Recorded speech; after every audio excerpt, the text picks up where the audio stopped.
আমরা এই যে মাঠে চলে এসেছি তো চিকনি শাক তুলতে। এই যে আমাদের সঙ্গে সঙ্গীতা এসেছে আর আমি আমার বাবুকে ঘুম পাড়ি দিয়ে আসছি, কারণ ও উঠে পড়লে কান্নাকাটি করবে। তাই চিকনি শাক এই যে এগুলো সব তোলা ফেলানো হয়েছিল, আবার তোলা ভেঙে রুয়াও হয়ে গেছে, সব রুয়া হয়ে গেছে। আমিও রুইতে জানি না, আমাদের বাড়িতে হয়, কিন্তু আমাদের শ্বশুর মশাই আর শাশুড়ি মা দুজনেই করে। তোমাদের দাদাভাই জানে, কিন্তু ও বাড়িতে থাকে না, তার জন্য যখন বাড়িতে থাকে তখন রুয়ে। আর আমি রুইতেও জানি না, কিছু শিখিও নি, কিছু নয়। এমন এখানে আল হয়েছে, এমন আল যে আমরা যেতেই পারছি না, এত উঁচু করে সব মাটি ফেলিয়েছে। বাবা কি কষ্ট হচ্ছে এই মাঠের উপর দিয়ে যেতে।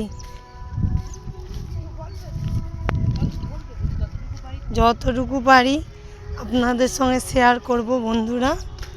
তো চিকনি শাক মনে হয় পেয়ে গেছি, এই যে এসে গেছি, কিন্তু চিকনি শাক কোথায় দেখতেই পাচ্ছি না। তো চিকনি শাকগুলো তো অবশেষে দেখা পেলাম চিকনি শাকের। এই যে অনেক ছোট ছোট চিকনি শাকগুলো, আমি একেই তুলে রান্না হয়ে যাবে, যাই হোক। তো খেতে ভালোবাসি, তো বাজারে এখন দেখা যায় না, তাই মাঠে বেরিয়েছি চিংড়ি শাকের খোঁজে। তো পরের ভিডিওতে দেখাবো কেমন চিংড়ি শাক রান্না করে। তো এখন চিংড়ি শাক তুলে নেই, টাটা। সবাই সাবস্ক্রাইব করে দেবে আমার চ্যানেলটাকে।